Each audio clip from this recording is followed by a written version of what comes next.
thirst trap. None other than Benjamin Dixon, joined by Mondale Robinson. How you doing, brethren? What's up, man? Tired and also elated. Tired and elated. That's it. That's it, man. There was a lot of stuff that has happened since we last streamed together. Marcus, how you doing, man? Um, Rested. I mean, Yeah. as you guys can see, I'm in a different location. So I've been moving all weekend, but I'm rested. I'm happy. I'm blessed. It's a good day in America. And it's just a good day in America. That's all, man. I'm happy to be here. It's a good day. Marcus, slide to your right just a little bit, so because you're in the middle, you dead center, perfect. Looking at everybody in the chat room, people are filling in already. YouTube is filling up. Facebook, good morning, Facebook. We're gonna throw y'all comments on the screen per usual. We got a lot to cover. Mm-hmm. Which do y'all want to start on Wednesday with Georgia starting to turn blue on Wednesday, or y'all want to start with Donald Trump refusing to concede this morning? No, I mean, I think we should start with the obvious. We elected a new president. Yep. I think that's the first place that we start. I think, here's what I think. I think that America did its job. I think that black folks saved America. I think that a lot of narratives that were BS were taken away. I think that black consultants and black organizers and black politicos and black elected officials should not only be congratulated, but they should be centered from now on. Because, you know, I live in Fulton County, and I think the whole world was watching my county for a couple of hours there. And I know everybody who organizes in Fulton County, right? So my friend saved America. You know what I mean?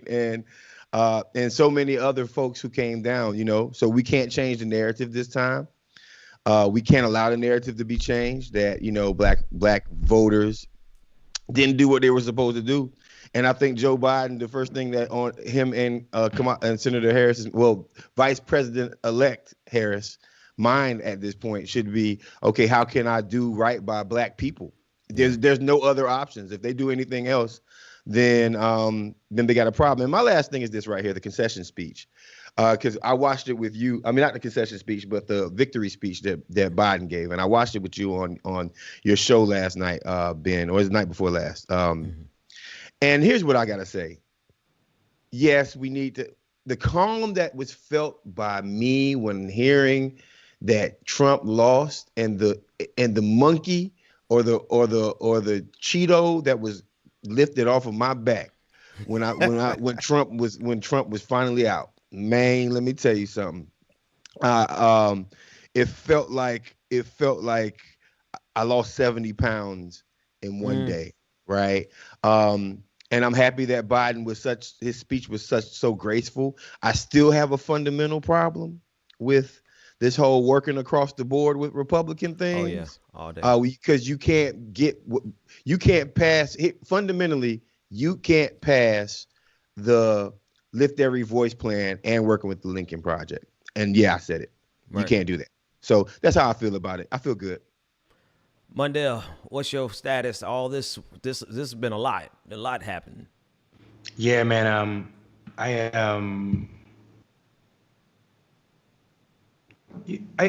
talked to a couple people that were crying over the election results, and initially I had a weird response because the first person I saw cry over like the announcement was Van Jones, and I think when I peeled back the onions, it was actually like I had a negative effect to Van Jones in general, right. And his association and relationship with Ann Coulter and the Koch brothers, and how he tried to give Donald Trump a victory he didn't deserve with that First Step Act and all of the other stuff that Van Jones and Jay-Z are responsible for to have negative impact on our community.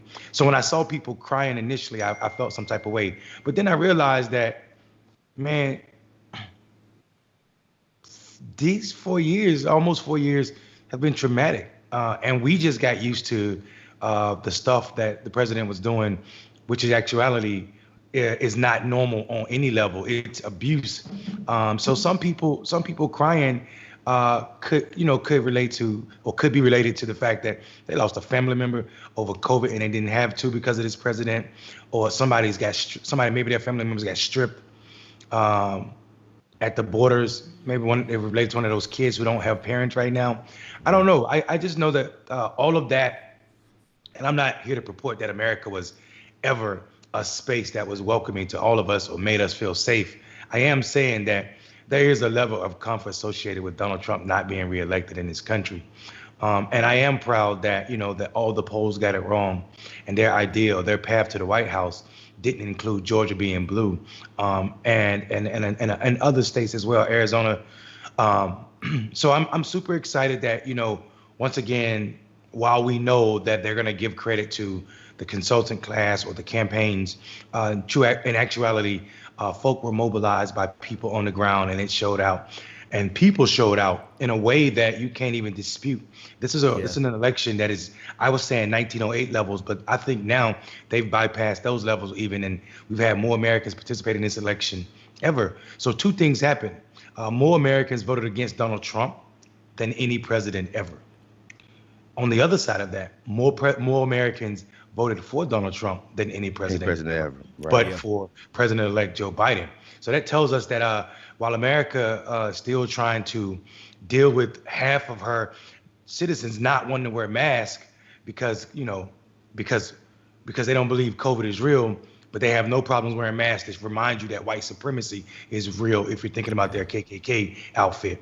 Yeah. So we just did something, I think, to save democracy, absolutely, not speaking in hyperbole, but we also got our racist cousins on the other side as well.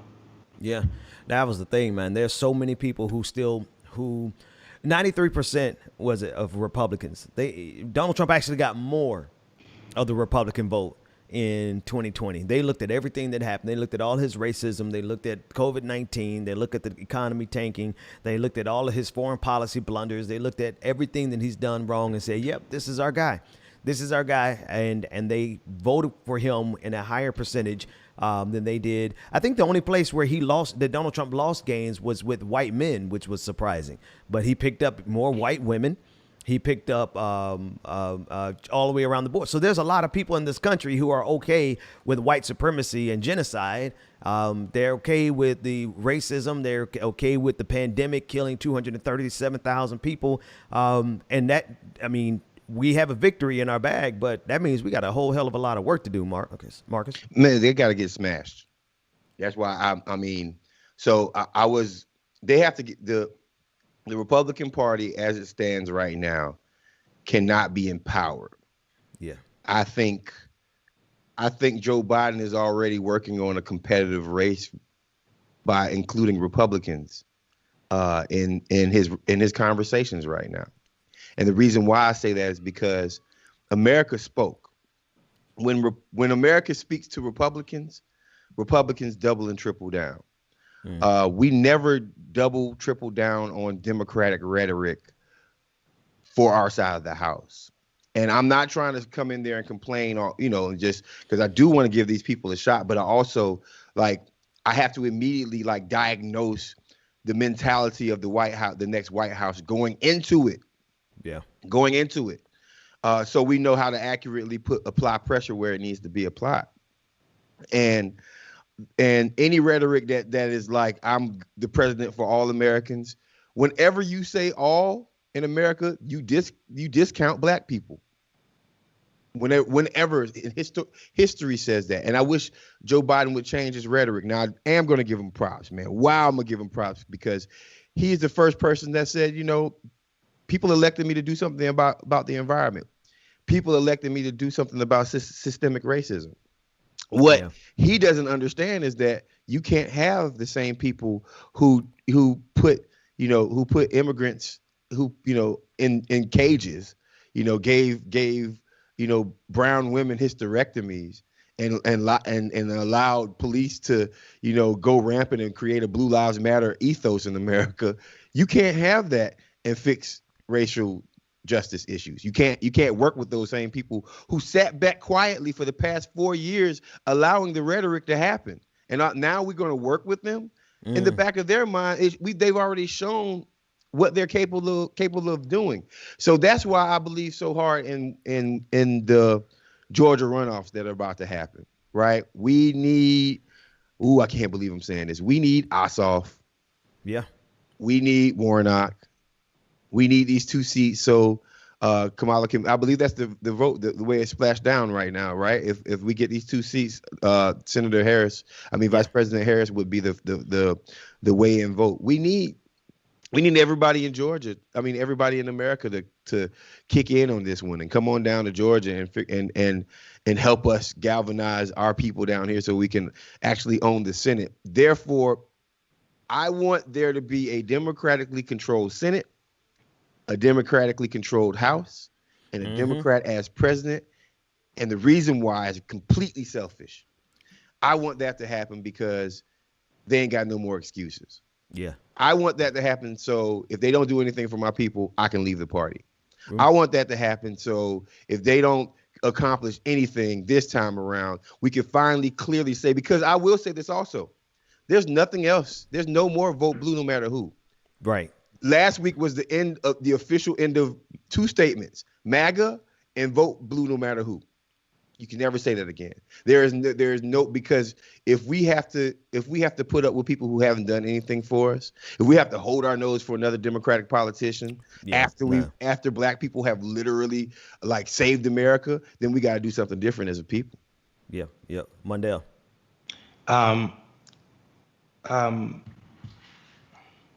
Okay. Well, why you get that thought, Mondale? I want to say this, man. Y'all did, literally, the 2 of y'all actually did. I want to tip my hat to both of y'all. The work that y'all did in Georgia, right? The work that y'all did across the country.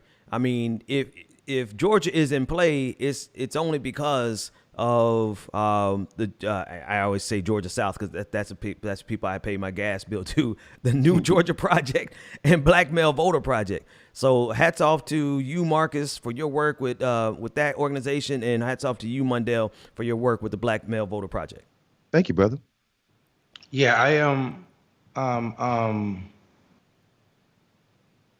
man, here's what's true. We need to this seems unrelated, but it's definitely related. We need to make sure that Barbara Lee gets Kamala Harris' seat.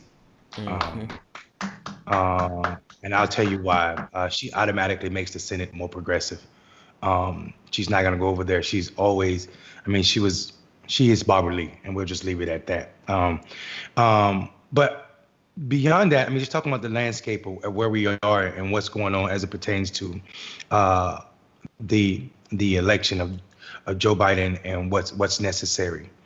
I hear them already talking about, this is definitely Barack Obama in his ear, having Republicans, some Republicans in his cabinet position so as to appease Mitch McConnell. All I'm going to say is that they need to reject that notion that Mitch McConnell is going to play fair. This is the same weasel that his wife is in Donald Trump's administration. Let's start there. His wife's family did no time because of his connections when they got caught with a boatload of cocaine. That's not hyperbole. They own ships. They had boatloads of cocaine on their ships. Wait, Mondale, for real? They had cocaine? Yeah, Mitch McConnell's wife's family, mom and dad, own a shipping a company. Wow. Large scale shipping this is cargo on ships. And they got caught coming from Colombia to America with a boatload of cocaine. This is not old time history. This is like recent history. Yeah, this happened. Nobody did time. What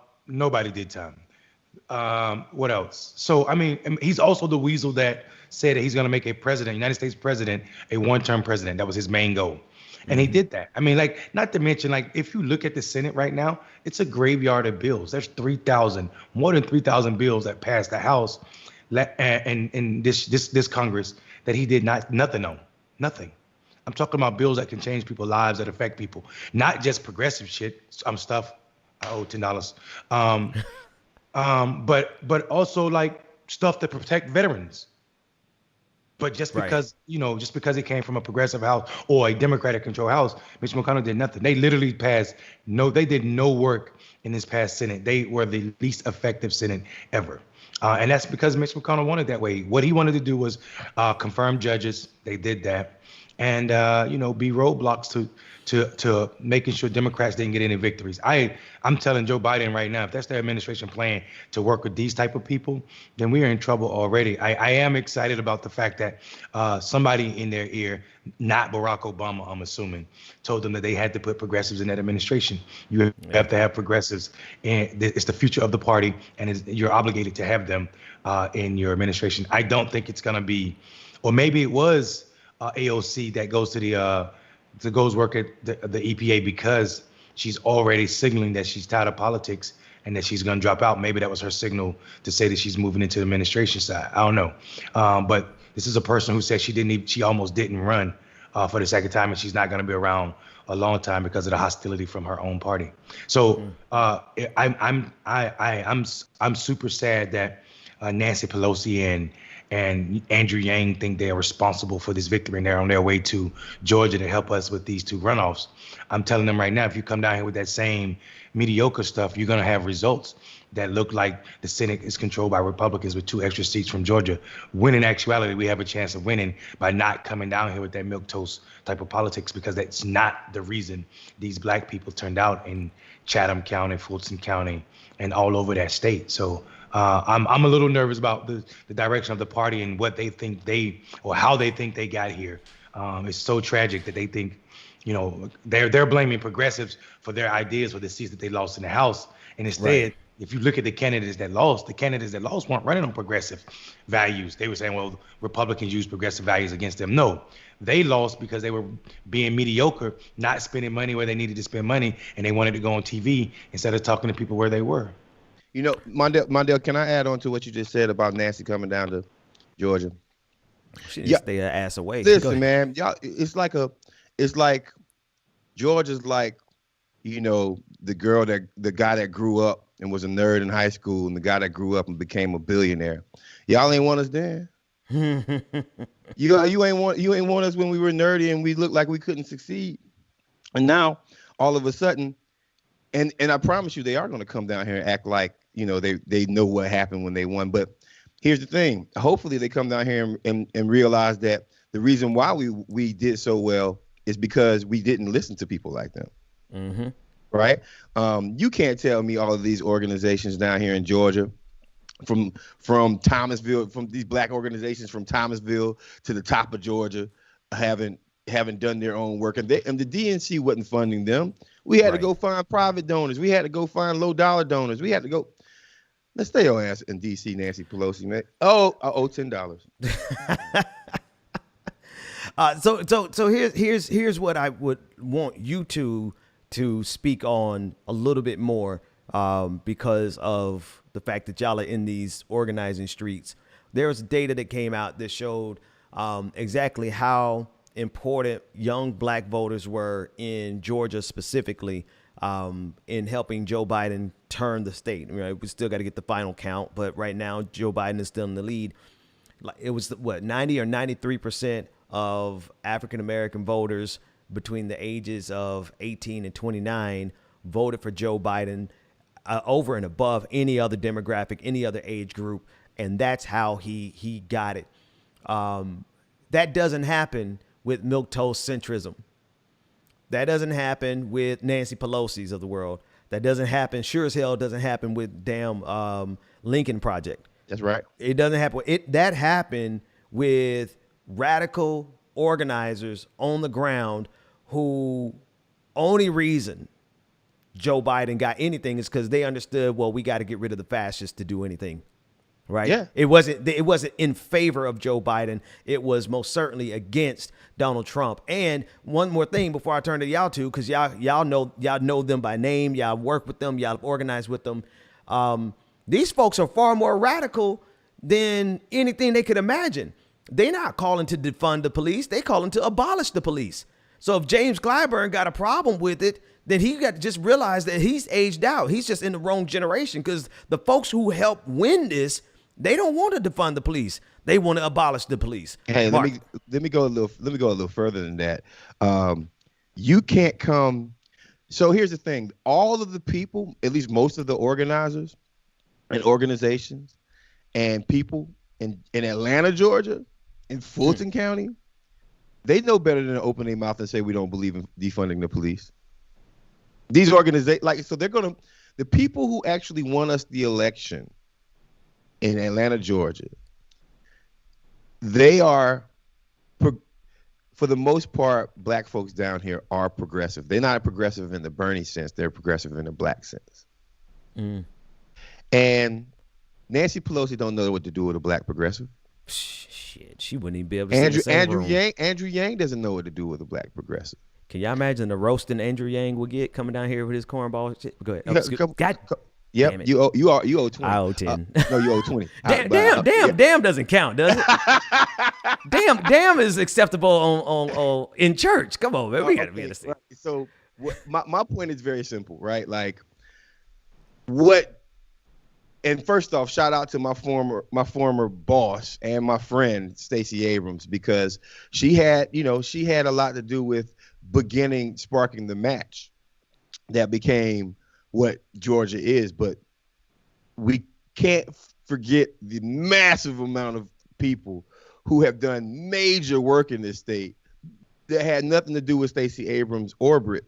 And what neoliberals and centrists like to do is find them one person and say, you did it. Yep. You did all the work.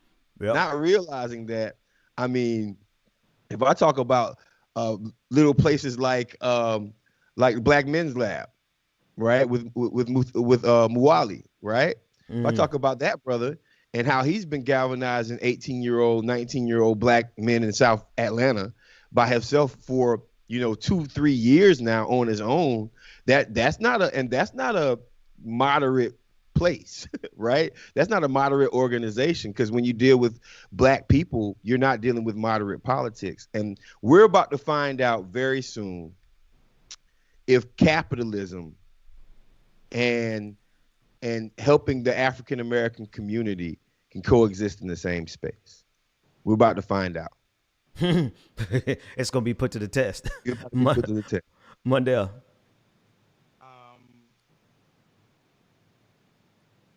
What's the cautionary tale? We losing your audio. Hit that button again, and I think when I say silent, it goes automatically down. My bad. Listen, we know a little bit about who voted right now, because it's too early. The narrative will never be that black men saved 2020, but it's my narrative because it's factual. All of this stuff that was said about brothers, if you look at this election, this general election, and I'm just going to say this in Georgia, and then I can extrapolate on numbers other places, but this is why it's important. 64,000 black men who did not vote for Barack Obama in 2008, 2016. I'm sorry, 2008, 2012, who didn't vote for Stacey Abrams in 2018, who didn't vote for Donald Trump in 2016, came out and voted early in this general election. That's a big number, 64,000. Georgia was not won by 64,000 votes. And we should just acknowledge that these brothers who had never participated, registered to vote, these are not kids, right? Because they've already been registered for at least 12 years, came out and voted in this general election. And that number is going to be higher as soon as we know, as soon as they certify the election and the voter file is updated. So people are going to say a lot. Most of the time it's going to be wrong about who won this election. They definitely not going to give credit to black men. But I refuse to sit idle and let this happen again. We saw that happen before, as it pertains to like what was our role in certain victories, i.e. Barack Obama's elections, Doug Jones in Alabama. But I refuse to do that this election cycle. Black men had an extremely important role, and it wasn't just you can't segment us out. It was all black men of all ages and income levels that participated in this election in a way that we needed them to vote. And this is why Joe Biden is now president-elect. and people can't steal that story, even though they're trying to make us invisible. So I'm super excited about black men's role in this election. And now I'm just trying to make sure that we don't have voting rigor mortis where brothers forget that they got to vote again in January. Yeah. Yeah. Hey, a couple questions about that. I probably turn this into an interview. Mundell, why did you in all the work that you did, what was the difference? What got them to vote this time around that they didn't vote? They didn't feel so inclined to get up and go vote for Barack Obama. Yeah, Barack Obama is a personality, and he was the black version of the Democratic Party, and you can say what you want to. That ain't appeasing the black man. Black men are not excited about personalities, or they're not motivated to vote by personalities or to vote against. That's why this boogeyman effect with Donald Trump don't work with brothers. Like this idea that, oh, this is the worst president ever, or this one president is going to save your life. That is not a work. So the fact that people were focusing on issues related to black men, lived experiences, like we always say on the show, black men live with their backs against the wall more than anybody in this country. And this is not to play the woe is me game or the poverty game or the life in jeopardy game, but it is to say that black men are more likely to be suspended. So this is not a grown men. We're talking about black boys start out at a disadvantage, more likely to be suspended, expelled, and we have the shortest lives in this country. Who else in this country between the age of 18 and 30, the number one cause of death, or one of the number one causes of death is cops. You know, I don't think the white people who run the DNC can survive in a black male centered space. They can't. I don't, because the things that the DNC and establishment Democrats have ignored for years are everything that affects black men, right? And like Mondale said, since we're not fans of tokens, we don't care about, like, listen, a brother will see Michael Jordan, and you've seen it on this show. We'll argue that Michael Jordan ain't the best basketball player on the planet. And that used to be sacrilegious, right? but it's not sacrilegious anymore, right? We don't idolize anything, right? And the reason why we don't is because anybody at any given time when you're a black man can turn their back on you, right? So and electorally, I think that's what you've seen in America is like, okay, we tried you once, Barack, but we gave you 8 years, but you know what, man, we you haven't moved just like that. I want to say something else. I know you're interviewing us, but I do want to say something. Ain't it great just seeing MAGA folks squirm? Miserable? Isn't it the coolest thing to see? Like to see the big red truck driving, Confederate flag waving, Trump Pence flying, Make America Great Again hat wearing, no mask having. Yep. People create conspiracy theories, and also, by the way, these are the same people who were doing election fraud now sound like me 2 years ago talking about election fraud. This is the most beautiful thing, man. I'm lightening the load. I know I changed the conversation up. We can get back to it, but that's the best feeling about it is just seeing people who were hiding behind white supremacy before Trump, who came out for white supremacy during Trump, and have to deal with the fact that their white supremacy no longer reigns supreme in America right now. Yeah. I listen to conservative radio now. I listen to Patriot just so I can hear all the crazy stories that they're coming up with about voter fraud and lawsuits and Rudy Giuliani's. It's just a thing. Hey, speaking of Rudy Giuliani, did y'all see that stuff? I caught myself, Brian. And shout out to everybody in the chat room who is sending super chats covering our cuss jar tabs. So that's love. We appreciate that. But did y'all see the story about they have the press conference? They thought they were going to the Four Seasons Hotel and in Philly, Donald Trump and his team, and they ended up at Four Seasons Lawn Service. In between a dildo store and a in a funeral home and a crematorium. They were in between. They were nestled nicely. This is what the article said: nestled nicely between an adult bookstore and a crematorium. And I said, bro, that has to be the greatest example of what Donald Trump did to this country. You started off coming down the escalator in his golden ivory tower, and then they ended up in a sanitation yard doing their final press conference. I just thought it was the most beautiful story ever written in this history of stories. Hey man, listen, I think it's a perfect analogy of that administration, because they tried to screw us to death. Yeah. Yep. Somebody said it's a testament to Donald Trump's administration because you never knew if he was coming or going. I'm like, okay, yeah. Hey, I read one. It might not be as funny. This guy said Donald Trump, in the last 3 days, Donald Trump experienced all of 2020. He caught COVID, got fired from his job, and now he's about to be evicted. Hey, listen, it's people want to, you got a lot of people on the left who are like, why y'all celebrating? You still stuck with another racist, blah, blah, blah, blah. Okay, I mean, y'all can argue that if you want to. I'm celebrating because we got rid of the man who literally was going to sit back and watch another 250,000 Americans die. Right. That I'm celebrating because we got rid of the man who gave us the renaissance of white supremacy. Like white supremacy never went anywhere. But man, did they ever come out with their Klan robes, right? They came out with everything. I'm celebrating because we getting rid of the guy who literally did not give a damn about this country or any of us, and all he cared about was ego, as evidenced by the fact that he refuses to concede. I mean, did any of you all figure him to be like, I knew he would be a sore loser, but I thought he had enough self-preservation of his ego to not go out like a chump, like a simp. He's going out like a simp in this one. I think I mean, look, to show you how much Donald Trump cared about this this country, even when he found out, well, when they announced that he had lost the election, 2020 election, he was on his golf course with our Secret Service around him. So we were still paying, the American government was still paying money for Donald Trump to, make himself wealthy, even as he's losing an election. This guy never cared about this country.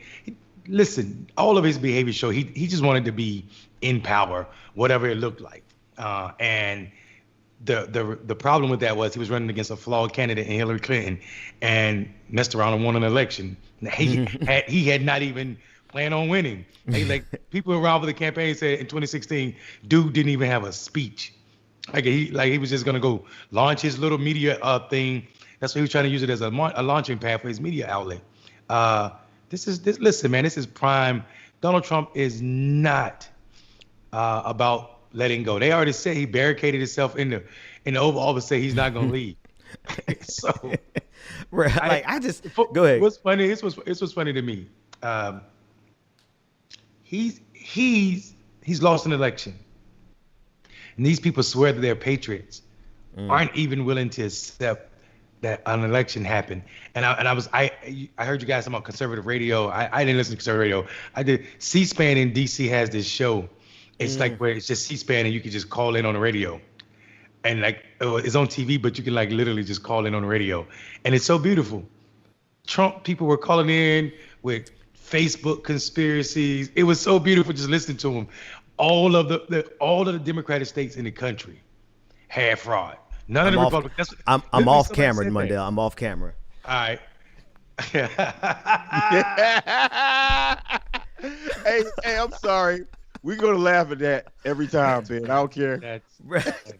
It's called the Black Male Adjustment Project. That's what. Go ahead, Mundell. Thank you for the warning, because I would have. I know. Lost it. So go ahead, somebody. hey, hold on. I'm gonna get you back real quick. Mondale, wait, I'm gonna try. Damn. So, let's take a commercial break. Tell us where you can find you, Marcus. Let's go with you. I'm Marcus for America on Instagram and Twitter. And I'm Marcus Farrell on Facebook, but that's Marcus, the number 4 America. And I'm also Old Man Politic on Twitch. I I do want to do something that I haven't done during my commercial break. And I want to thank my close white allies that I've worked with personally down here in Georgia, because they didn't get no recognition, but they've been dealing with black people the whole time. And and we know everybody that did the work, but I want to give two people in particular a shout out. Her name is Lauren Grow-Argo. She was the campaign manager for Stacey Abrams, and now she's the head of Fair Fight, I believe. And also Alex over at NGP. He was my field director, and I believe he has a higher position now.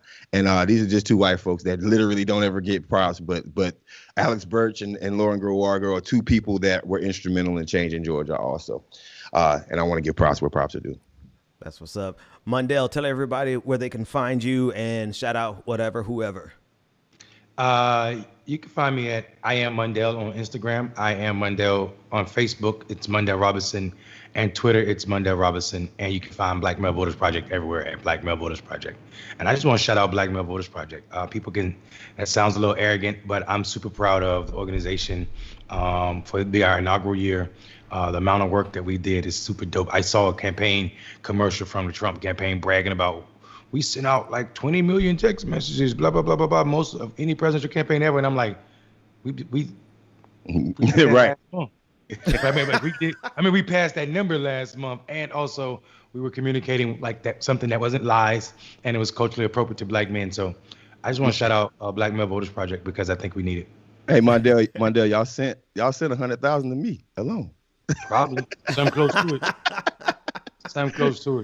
I got my fair share of you know what, man, at the end I was cornballing, man. I was cheering on everybody who sent me a text message. I was like, hey, this my y'all ninth text message to me today, but go ahead and keep going on, man, because I think at the end of the day they adapted, like everybody adapted to the coronavirus, like your organization did. And a whole other side point, I was on I've done a lot of British media lately. They, of course, they're interested in what we're doing, and so somehow I got into that network, and every time I get a chance to talk about black voters, I've given out a shout out to Black Male Voter Project. So on the BBC, on their radio over there, on Channel 5, they all know about the Black Male Voter Project doing the thing. Because I agree with y'all, man. Oh, find me on Twitter at Benjamin P. Dixon. Here's the thing. They're not going to want to give black men credit. Matter of fact, there's people in the chat room, not people, there's like one person saying, black men supported Trump. Here's the thing. Y'all got to understand something. We got conservatives in the black community. We got Can racists. I jump in when you're done? Can I jump? Yeah, man. Yeah. I was gonna say we got reactionaries. We got in the black community. We have always had men and women and non-gender conforming individuals in the black community who never cared about the racism. They were more concerned about telling women where their place is in the household. They were more concerned about trying to fight back against the gay agenda than fighting back against white supremacy. So you're going to always have that faction of people. But let me tell you, who saved this country? Not only black people, black women, but black men, for sure. Go ahead, Mundell. So first of all, brother, sister, non-gender conforming person who said that in the chat, we actually, that study that you're quoting from New York Times done by Edison, you should read the fine print at the bottom of that study. They tell you that this is not indicative of who won that election or how people voted. It's actually indicative of the people who are likely to stop and talk to them. Of the black men they try to talk to, only 4% stop. Those are people who are likely to vote for Trump. So black men didn't vote. You don't know what black men or how black men voted. It is improper to use that exit poll as anything other than false, because we saw that in 2016 when they said 54% of white women voted for Trump. And that same study, by Edison, that same report, if you dug deep, said 87% of the women that they stopped, which 87% of the white women they stopped had college degrees and made over $100,000. So we know that was false. People lie to exit polls. People that stop are one type of people, and they ain't the type of people that like us. Most black men aren't stopping for white people at the end of their voting place, asking them who they voted for. So first of all, right. First of all, so that's one thing. Second of all, it's important to note that study that you're quoting didn't even put their margin of error That's how flawed it was. It didn't even tell you what percentage of it is the margin of error. So if you just go in there, that same report you just came up here quoting about 20% of black men voted for Trump, which does not bear out if you look at the gains in some places where black men live. But that's too much like right and too much like common sense. So don't quote that study, please. That study is flawed. And if you read their fine print, not mine, at the bottom of their report, and if you need me, I can send it to you and Ben can put it in the chat. And I circled the part you should be aware of. It tells you how flawed that study is. And then if you want to, you could just Google it 538 or any of those organizations telling you how flawed and why exit polls aren't what you should be basing your political knowledge on. Hey, also, because Mondale brings up, I think, a very important point about polling. You can weaponize margin of errors in campaigns. You can weaponize margins of errors to make it beneficial to what you want to do, right? You can weaponize them, right? So if you have a campaign and you know that you're running short of money and you're 10 points down from another candidate, but you'll say, well, my margin of error shows me 5 points down, right? And that's just the way and then they'll say we're 5 points down in the email. So we gotta stop listening to that. Ain't it great that the Trump is out? Like, I mean, he's a chump, bro. He's so much of a chump. I want to use a different word, but we decided to stop cussing as much on this show. But I want to use a different word. But Trump is a. Let me go ahead and pay my $10 real quick. Trump is a bitch. Thanks. Yeah, I'm sorry. I'm gonna do it right now in the super chats. He is. Look at how he's acting, bro. Grace is nothing. This man has never seen grace, right? Like I promise you, if there's a kernel of rice left on the plate, he's gonna pick it up with his fingers. That's the. Wait a minute, man. I have some country. Hey, bro, I got some ways, bro. Sometimes I have to get that last little piece of rice, man. So don't throw us all under the bus with Donald Trump with that, because I'm not that refined by any measure. Go ahead. Trump has small hands, and how he's handling it that's why we all have to be very careful, because how he's handling it, he's having a mental episode also, as you can tell. I think he's been having a mental episode probably for the last 4 months, but it was undiagnosed, except it was diagnosed by every psychiatrist that watched him on television. Probably said, hey, listen, this guy got some things going on. He will call for violence blatantly before he gets out of the office. Yes, he will. He'll call for violence, and he'll do that to try to solidify himself, and then he'll jump on a jet and go to Russia and stay there because they won't put him in jail. Hey, the comment section is lighting up. They Ben, won't say it for you. Go ahead. You sent it to me? You sent me a text message? Yes, sir. All right, I grab it. Tee it up for me. All right, so Ben's gonna show you guys at the bottom of that same report that everybody's quoting about black men. Ben's gonna show you what they said. They didn't put a margin of error. This is the language that they use on how flawed it is. And then I want to laugh at them, but I'm saving that for later because I'm writing some stuff. But yeah, I just want y'all to just know that the shenanigans that we're running around. The New York Times quoted this, didn't put a disclaimer or anything, but they act like it was a factual. This is the same organization, might I remind you, that was wrong in 2016, and nobody didn't feel the need to put a disclaimer. But let that be a black person that the cop shot. They put his whole criminal history up there. Huh? Facts. Hang on. Even if his criminal history is detention in high school. All right, here it is. It's on the screen now. These estimates are subject to sampling error. The potential error is greater for smaller groups or for characteristics that are concentrated in a few polling places. They are also subject to other types of errors, such as those that would arise in certain types of people who are unwilling to talk to exit poll workers. So there you go. So black men. Take it with a grain of salt. So yeah. Black men. So black men. You know what I'm saying? Right. That's their language, right? And it's just like, after you say that, thank you for that information for sure, but also give us your margin of error. Yeah. Right. Yeah. Because apparently they talked to like 4,000 people in this study, right? And they're only about 4% of them were black men. So if you said smaller, I think we were probably one of the smallest group that would stop and talk to them. And it's just real tragic, like that you guys are trying to play us like that. Anyway, black men and black people saved America once again. Black men did their thing, and thank you. And there's no doubt. Like there's a couple things that I got from this election that need to be like non-negotiable. One, y'all gonna listen to black folks. That's right. If you want to win, progressives, liberals, establishment Democrats, you better listen to black folks, because black folks have saved y'all so many times. I don't care what percentage of black men ended up voting for Donald Trump. It wasn't enough to stop the overwhelming dominance of black men who voted for Joe Biden. And he would not have won without all of us showing up. Black men, black women, black non-gender conforming individuals. We all showed the hell up at unbelievable numbers. So y'all better start listening to us. The second thing is not only do y'all need to start listening to us, if you don't listen to us, like Marcus, you said earlier, that vote blue no matter who, that's gone. That's done. That's a wrap. This is literally the last time. And the only reason it happened this time is because Donald Trump sat there and killed 250,000 people, right? And we had to make a decision between supporting letting Donald Trump stay in power and going ahead and support old Joe, right?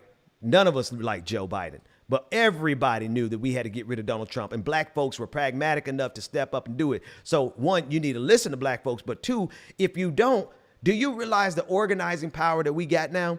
This is where I'm moving right now. I'm honestly, all my attention is moving towards finding people and organizations who are ready to primary establishment Democrats, who are not going to listen to black folks, who are not going to go out and fight for something, for the right thing, for Green New Deal, Medicare for all. It's time to prime an entire generation of Democrats who are stuck on the 1990s. They're trying to relive the 90s in 2020. Hey, listen, we saved America, so I want reparations. Yep. You can't have, if I don't get my reparations sometime soon, you can't have your party anymore. You can't have no fun. Nobody's having fun. I'm that destructive, horrible guy in the room in the party that's just messing it up for everybody. Nobody. Listen, we saved America. You can't have fun. I want my reparations. If you don't realize, if white Democrats don't realize what happened in Fulton County, then guess what? I want to bring up a point. I want to explain the disconnect. I think I want to explain the disconnect in my opinion. Mondale might have a different opinion. Ben, you might have a different opinion. The disconnect is with these establishment Democrats that don't want to listen to black people is purely fundraisers. Follow what I mean? Follow what I'm saying? If you ever go to a fundraiser, for the most part, even here in Georgia, most of the fundraisers are dominated by white people. Mm-hmm. Even here in Atlanta, Georgia. And I'm talking about fundraising like events, like a house party or they'll rent out a big location. And fundraisers are some of the most bougie, sedity possible things for the white community. Yeah. Not for the black community, but they go in there and they eat like freshly birthed caviar. And you know what I mean? Like this is what happens. Newborns, freshly birthed. and I want y'all to understand something. When you're in there, it is not people who are normal. It's not people who are having a conversation like, "Hey, did you watch the game?" Is people who are really concerned about how they can make more money from a politician that they're donating to. And that whole world has no idea what the black community looks like. They might have a Black Lives Matter shirt, but they still might carry you behind, right? They still might call the cops on you. So there's a disconnect. And elected officials tend to know where their bread is buttered. So they go there and they know all these guys' names, but they don't know a single organizer that got you elected's name. It's always an interesting dynamic. I don't disagree. I think you're absolutely right. Mundell, what are your thoughts in that area or somewhere else? What you got on your mind? Listen, I'm literally, I'm ready to get to work. I'm telling you, I thought I do feel relieved a little bit that that we have a different president-elect for sure. There's a 46th president and vice president in this country. So I'm super excited about that. What's interesting to me, though, is like who's responsible, who's getting credit for it. I'm sitting back just laughing like apparently Barack Obama turned Georgia blue. Uh, apparently his trip down there right before Georgia, Wait, before the Mondale. election was the Who reason. said that? Who said that? For real? I mean, it's all over. It's all over. It's all over the internet, and also like articles being written, right. You said it wrote. Right. Wrote. They are writing them. They wrote them. You know what I'm saying? They have been written. So So let it be. choose the chance. They said, and I mean, like that. I just fear that people. There's a separation that donor class and also organizers is like the value. It talks about what people value. They value more of the money than of the work in politics, and that is a tragedy because you can get all the money in the world, i.e., Ossoff running for what is it, the sixth district, Fifth congressional. Yeah. Sixth congressional. sixth You're right. congressional Yeah.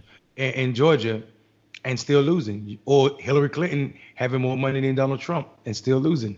So money is important, but it ain't as important as the work. So the fact that they don't know superstar organizers, the fact that organizers don't get blue checks, and people get blue checks for being basketball players or rappers or singers or rock and roll singers, but not for saving democracy or saving this country. Right. Come on now, Mondale. It shows what America is about. And well, Dick Gregory was funny, and I loved him, and he was an activist. But Malcolm X said we need to get past the point where all of our leaders are entertainers. Hey, can Squirrel Gang, can we give Mondale some squirrels and somebody drop some money in for what he just said? That was a big one. I think that was probably one of the biggest things said on this show. But today, they need to give blue checks to organizers. Yeah. And stop trying to celebrate, because that's how we. Man, these people who got blue checks, not all of them, but most of these people are rich, man. They don't live like you, dog. Right. They don't live like you, dog. They don't live like you. We sit up here idolizing Barack Obama when Barack Obama will write a paragraph. When Barack Obama will go and give one speech, and 10 seconds of that speech is your whole salary. Come on, guys. Do better, man. Love us. Find the person. And then the algorithm. Go ahead. Yeah.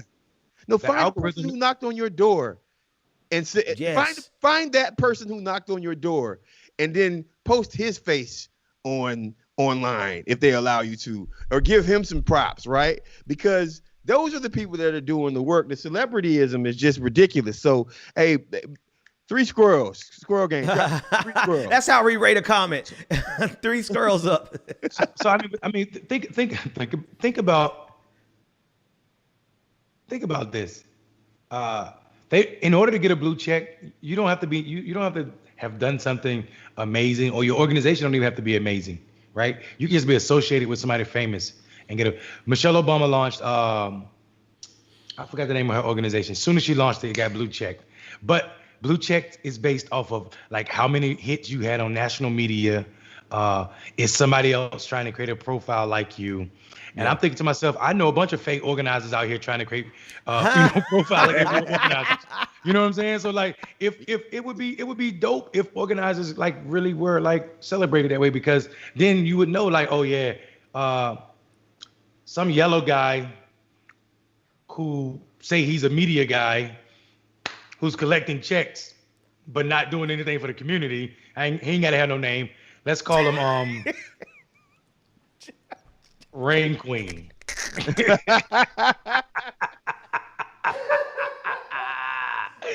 Let's call him that. And then like he wouldn't have a blue check. Somebody else would. Like say Did you just subtweet a whole human?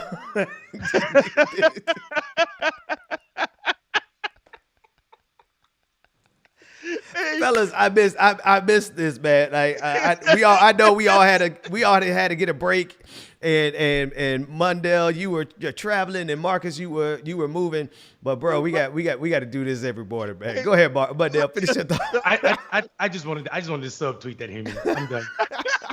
Hey, check it out. Listen now, eventually here I'm gonna have a blue check now. And I want y'all to keep roasting blue checks even when I get a blue check. But it is a status symbol. It is a group of people that at the end of the day, man, the people who doing the work ain't even on Twitter.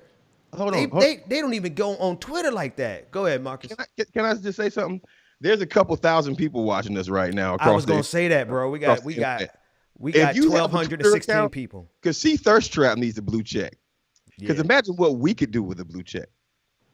Yeah. Shit. Not only that.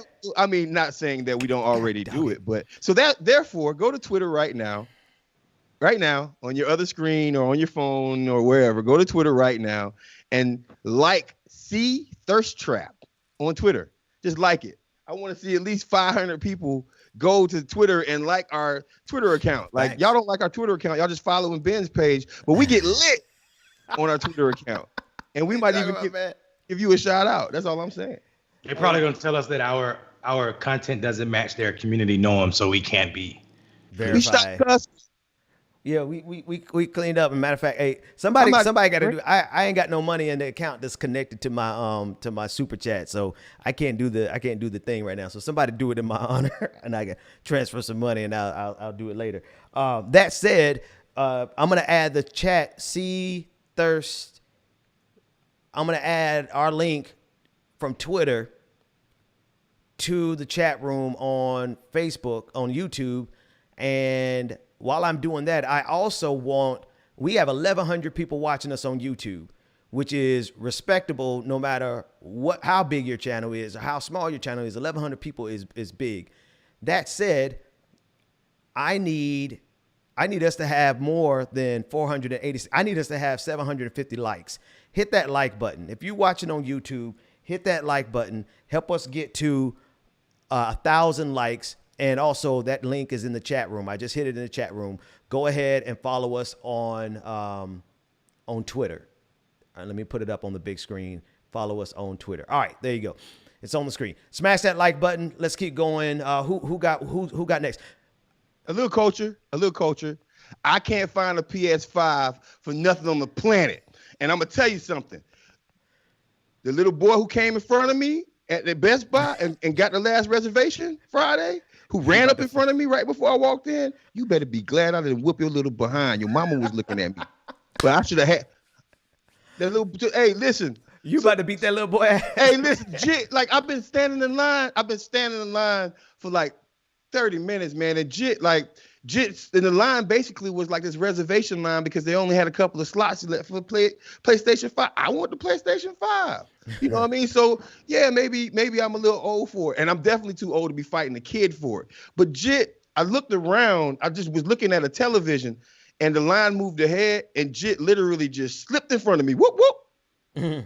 And so yeah, I got You about to catch a charge for a PS5? Yeah, I want to catch a charge for PS5. And also Tom Brady got his behind whooped yesterday by Ben's. The Saints. Listen, I feel terrible because I'm gonna be honest with you. I didn't even know. I knew football was going on, but I have not watched a single game this season. I don't know. It's just too many crazy things happening right now. But shout out to the Patriots getting their ass. We said the Patriots or the no. So we associate Tom Brady immediately with the Patriots. But still. Cam Newton is with the Patriots. That's gonna happen for a while too. Yeah, man. but Tom Brady's with the Bucks, and I mean, I can't figure out if I didn't like Tom Brady or the Patriots. Bro, S. Payne on YouTube said, Marcus, you should have beat that little kid's behind. Oh, it was coming, man. And he was a cute little kid, too. So that's made it even more difficult. Hey, did y'all see that foolishness from Keke Palmer this morning on Twitter? She was blaming black men for something? No. That's the other one. Jonay, what's her name? Janelle Monáe, what's her name? Janelle Monáe be tripping like that? Oh. You becoming us hard. She went in on us. I loved Past tense. I loved her, man. Janelle Monáe was she be coming after us like that? She said, I'm gonna pull it up on the screen. This is what Keke Palmer said on Twitter, and she's trying to tweet her way through it. God dog, she lighting up her timeline now, and it's hard to find because everybody is roasting her. But she said something to the effect of, imagine if EBT cards only purchased healthy foods. Oh, really? Ooh, God. Did she really go there? She did. All right, really so went there? But let's explain to Mondale, God. explain to our audience why that's problematic, because people might like some folks who don't understand EBT and food deserts might not understand that one. So go ahead and explain it, bro, because you're gonna have to. Yeah. So, well, beyond like food shaming people, there's a long history of telling people like this is tied to, people don't know this is the graduation or the matriculation of Ronald Reagan's idea that there are welfare queens in this world where people are just not working just to collect welfare because it's a better life for them to do nothing and just collect that $200 a month that they struggled to live with. So now we this idea that you can dictate what people eat. We've seen Republicans use this time and time again to say that people are using this money, wasting this money. Supposedly, this is what it's about: wasting taxpayers' money on things they shouldn't have anyway. Who are we to determine what people should eat and how they should eat? When in actuality, we know Marcus was talking about clean food. Most of these places where folk live that need EBT don't even have places. They don't even have food within a mile, fresh food, fresh vegetables. And if they do, Kroger's sending the bad vegetables to these communities. Come on now. And also the old meat or the lesser meat. So I think this is the worst thing in the world. I grew up in a small town called Enfield, and the food we had this grocery store called Birds. Birds was a trash grocery store by any measure because of the quality of vegetables or the lack thereof. And then there's no diversity in the vegetables. You got the same 7-8 vegetables in that store. And it came from somebody else's unwanted vegetable lot. This is tragic for so many reasons. And I can't believe she went there. Yeah, there it is on the screen. Imagine if your EBT people, first card, of all, listen. Oh, wow. Somebody put a graph. What's this right here? I put it on the screen. This is her saying it. Underneath it, I didn't even read what was underneath it. I bet that somebody's talking about food deserts. I bet you that's what, because it looks like a map of the food deserts, like where people don't have access to food. You know what I mean? That's exactly what it is. Yeah, and so that is just a I got rich and I forgot what people are struggling through on a daily basis. I mean, I know people that live 2-3 miles from their closest grocery store, and then they take their EBT over there. They can't even afford Whole's food like they would be able to feed their entire family on. You hear me with the S on it? I heard you with the S. Whole's food. They can't even afford Whole's food because it's priced out of their budget, and they have to feed multiple people with that card. I'm disgusted by that. Not only that, bro, but they cut EBT benefits during the pandemic. Right? People went from getting something that they could actually live off of. I saw people lose. I ain't got time for Keke not today. Because I grew up on food stamps, man. I grew up on food stamps, and I don't know everybody's background here, but like, bruh, you grab what you can grab. You get what you can get to feed your family, man. And thankfully at the time we had women, infants, and children, and we were able to at least get some government cheese and powdered milk and powdered eggs. You know what I mean? So anyway, like some basic commodities. So I ain't got time for her, man. I'm sorry. Yeah, I mean, I think like what? So who's gonna be in line? Well, you're gonna shame these people so they're gonna go ring up their food, and because they got the ingredients for hamburger helper, and that's not healthy for you, right? You gonna cancel their order? So I knew. My kids watch a lot of Disney around here, and Keke is always on Disney and Nickelodeon and stuff, but I don't know, man. I just knew something like this was bound to come out of her mouth, because she dealing with some stuff. She going through some stuff. I just shared the only map that matters with you. Would you mind sharing this? Would you mind sharing that map? Yeah, give me a second to pull it up. Go ahead and tee it up while I pull it. So I mean, I want to break up the monotony with a little, because I'm tired of being angry. Oh, yeah. And I do want to celebrate. So the map that Benjamin is about to show you is something I saw online, and it's area code which Ludacris claims to have hoes. It's the area code map of of places where Ludacris claims to have hoes. And don't get, and this is not a sexist statement because I want to make sure that every person understands that on Ludacris's song, he said, and ladies don't feel so sad and blue because most of these men are hoes too. So anyway, right now on the screen, I just want to break up the monotony real quick. These are all the area codes. It's an area code map of exactly where Ludacris said he had all of his. Bro, I thought you were bringing up a map of Electoral stuff. No, not electoral of where the highest concentration of food stamp recipients are. Because Owsley, Kentucky is the biggest ironically. It might be right. It might be Ludacris's hoes might be in the same places that get all the. Oh man, it is Monday morning. And you are joining another episode of Clickbaity Political Thirst Trap. We are 1 hour in, and we have finally crossed the threshold where we might get canceled for something because we had to put up Ludacris's hoes area code, which is eerily similar to the concentration of food stamps recipients, which are heavily concentrated Actually, we're lying. That's not true because the Midwest probably has the largest amount. The Midwest gotta have the largest amount of food. No, I was gonna say because it's missing Kentucky. Like he got a little piece of Kentucky on here. He got a little piece. Let me pull it back on the screen. Owsley, Kentucky is definitely the number one place in the country that consumes food stamps. And the reason I'm bringing that up is because it's predominantly white and it's predominantly Republican. And what Keke Palmer is actually buying into is are these racist tropes, like you said, the welfare queen, the whole Ronald Reagan racist trope about the black community. So she buying into and spreading that same stereotype about blackness, and she just didn't attach the word black to it, but it's still doing the bidding of white supremacy. Yeah, indeed. Shout out to Facebook and 108 followers right now. We like y'all. That's love. Facebook is our original home. Got 100 people watching us on Facebook. That's 112 on Facebook. It's jumping by fours right now. Y'all missed? Did y'all miss us? We missed them. I can't front. I miss the Trap Squad so much, man. Like the Trap Squad be keeping me wholesome, and now my therapist is a member of the Trap Squad. Nice. She ain't gonna say nothing, but I think she's always also analyzing me throughout this process. So. Can you imagine how can you imagine if my therapist listened to my stuff?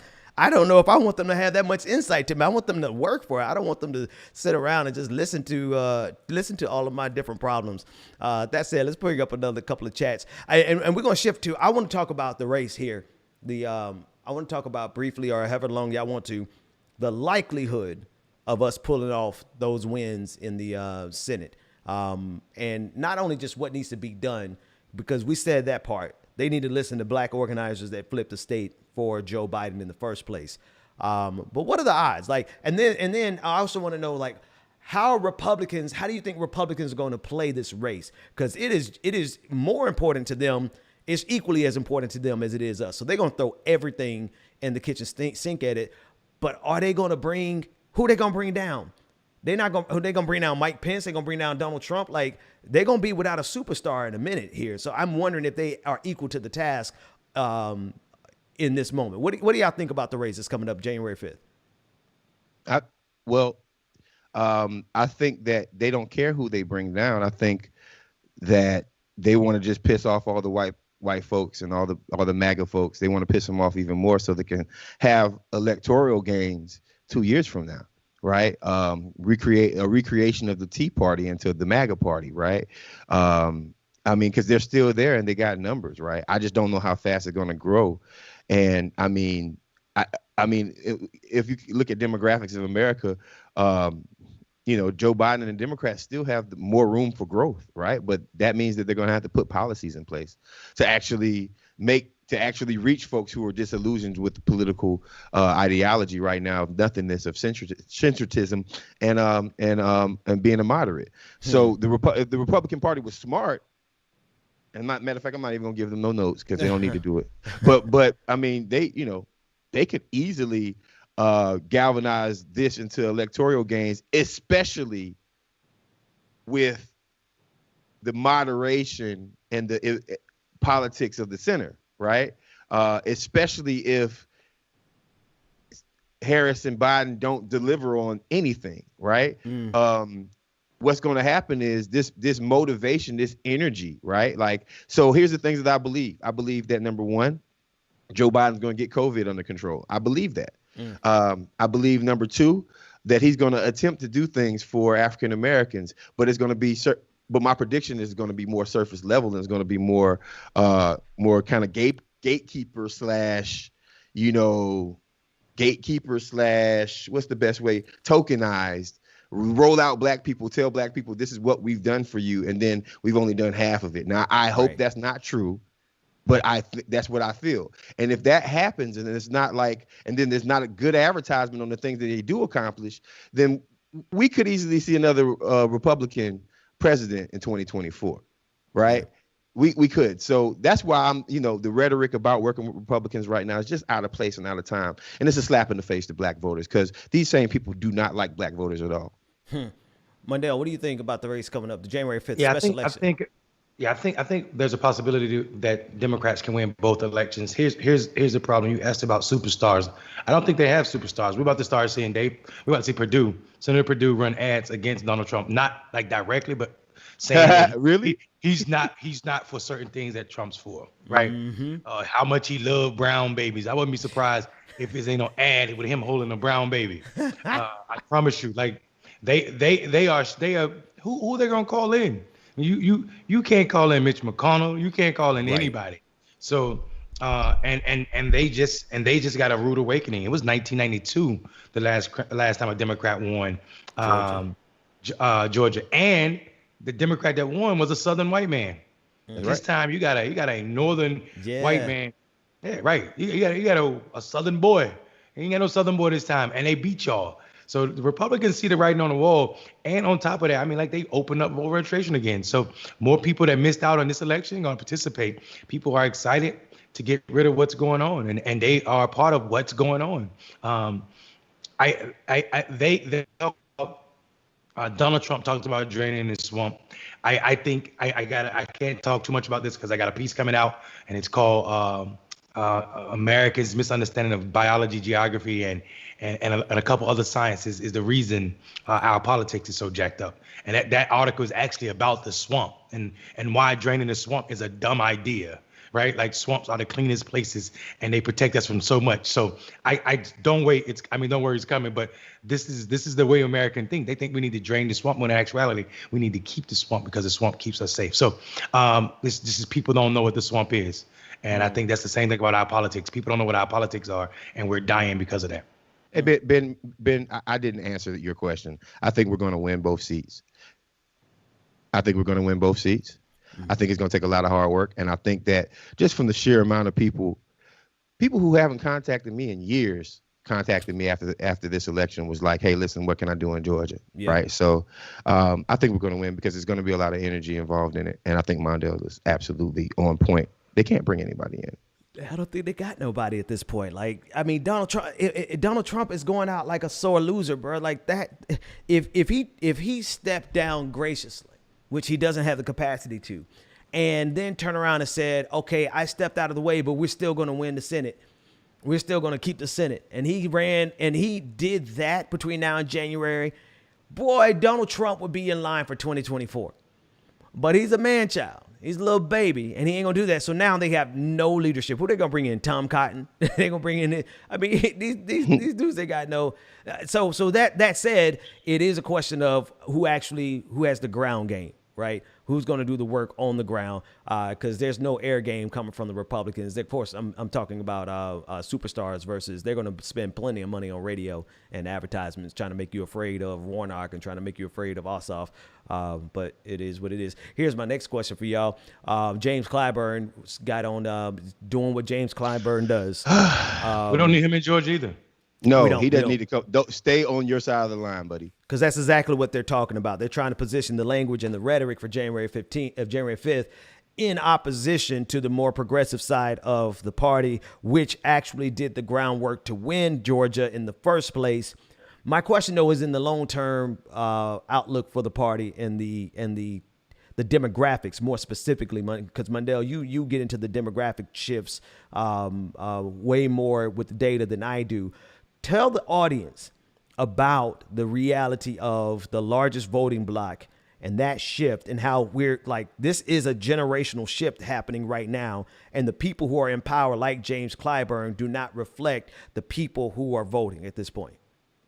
Yeah, Ben, you're absolutely right. And it's just generational shift you're talking about is also a demographic shift. Like Jim Clyburn is part of a generation that is majority white, where they had to play the way he played politics, right? Almost 90% of that generation was white.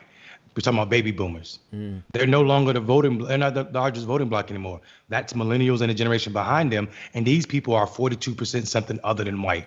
So this idea that you need to be respectable or play politics in increments does not make sense to this generation, and they're not gonna respond well to him. What's gonna happen is he's gonna come down here and get cursed out. They're gonna snatch the mic from him like they did T.I. at the protest, talking about we all millionaires and this is Wakanda. And the people with the protest like, we ain't millionaires, you are. Give us the mic and go ahead with that silliness. So like this don't burn the city down. It's too late. This city is on fire because of the dirt. I'm talking about a proverbial fire now. This city is on fire proverbially because it needs to be. And this city being Gotham or America for that, you know what I'm saying? Like all of it's on fire right now because of these young folk. And anybody that's not seeing that is not only tone deaf, but they are politically dumb.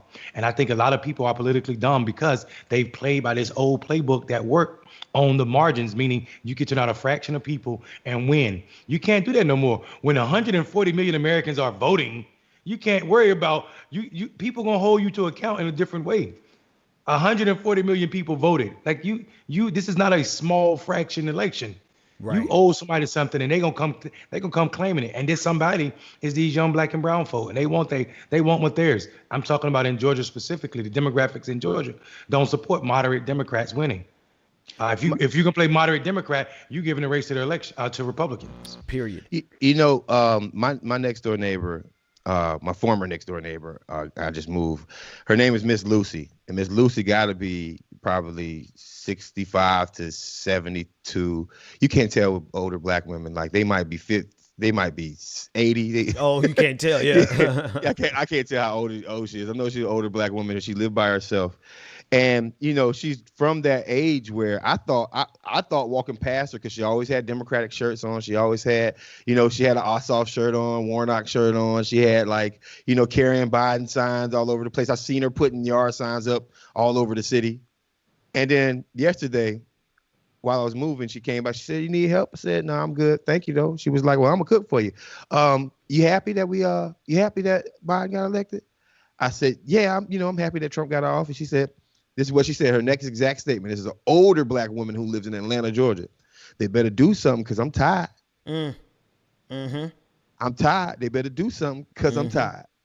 So that right there, along with Mondale's statement about you can't come to Atlanta on that moderate stuff, man. You might think you can, but you're gonna get ran out of the city, man. You're gonna get ran out of Atlanta and the surrounding areas, you know what I mean? And the people who've actually been doing work, right? Like most of the organizers that I know in this state are progressive, and you expect them to show up to a do nothing rally with Jim Clyburn, right? What is Jim Clyburn going to say? We're not going to go far.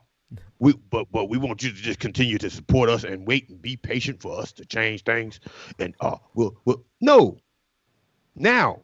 That's facts. No 30-20 reparations. No expansion of Medicare. No expansion of Obamacare. Medicare for all. No, we're gonna slow down on fracking, but Green New Deal. Like, cause that's the thing, bro. Like they playing with our lives. First, before I even do this, we got 1,131 people watching on YouTube. We got 771 likes. That's love. We appreciate you. Get it up to 1,000 likes. It doesn't take anything. It doesn't cost you anything to hit the like button. You just got to lift up your thumb and press that like button on your phone screen. Hit that like button. Now, they playing with our lives, bro. They're playing with the lives of our children. There's something, and I've been thinking about this. This is where my head is right now. There's a point in time where your parents either respectfully clear the lane for you to lead, or you got to tell your parents they need to get out of the way so that you can handle your business.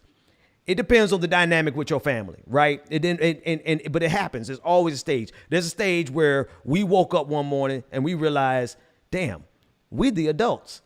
Ain't nobody come to save us. Our parents ain't. We the ones that got to save ourselves. Like, and maybe you got children that responsible for, or you got little nephews or nieces that you responsible for. Whatever the case may be, we're at that place in America.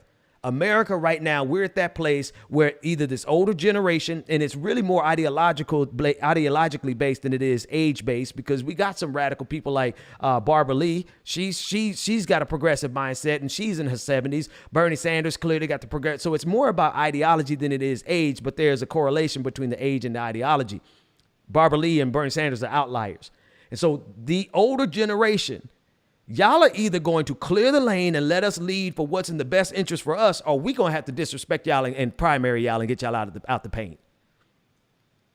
I mean, it's not even an argument anymore, right? Like, and I don't want to do, like, with my own family members who are elders. Like, I got my grandfather, and I'm blessed to still have him, but I got him thinking progressively about things. Like, you know, what does Medicare expansion look like for him in comparison to what does Medicare for all look like to him, right? And how much would he be paying out of his pocket, right? How much of his retirement money would actually go to stay in his pocket, and he can leave something for the rest of the family? Things are changing, man. Things are changing. I know I was pretty gloom and doom, and Mondale proved me wrong on this one. Mondale, I think you were right, man. I think there is too many people.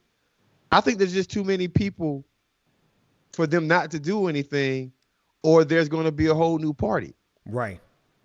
I do. Now, I think there's too many people trying to hold them accountable, because I'm hearing moderates, people who I thought were just suck-ups to the establishment, being like, okay, we got to do something this time.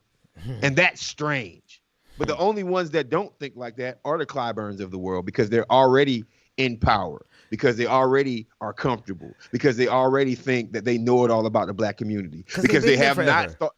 Because they have not stopped and listened to one organizer or protester on the street. They think we're just protesting cops, and they created a narrative that we can't defund the police. We need to reform the police, when the streets never said that. The streets said abolish the police. Yeah, the streets didn't say reform the police. It's a bunch of people saying reform the police that weren't on the street. Mm-hmm.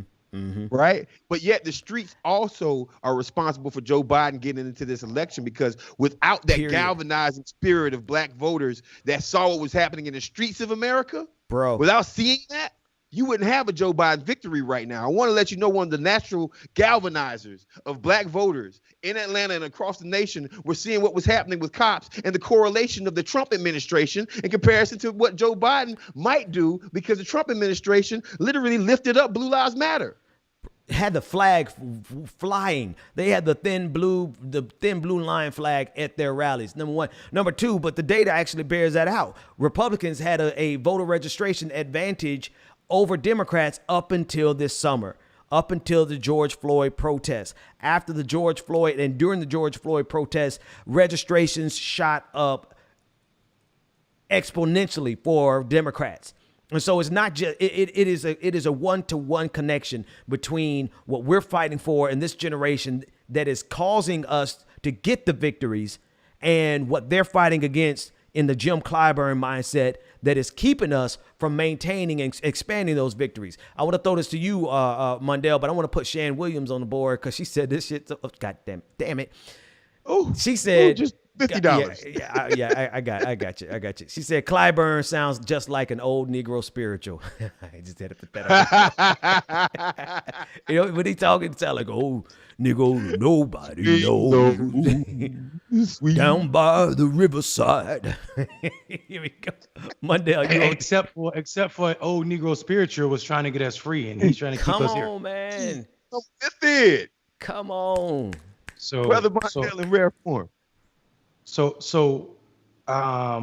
Man, I think it's right. I think we don't need to beat a dead horse, or in this case, we don't need to beat an old baby boomer. But I will say this: I can't wait to 2024 when there's less of them voting. Yeah. Yes. Both of these parties about to have a rude awakening.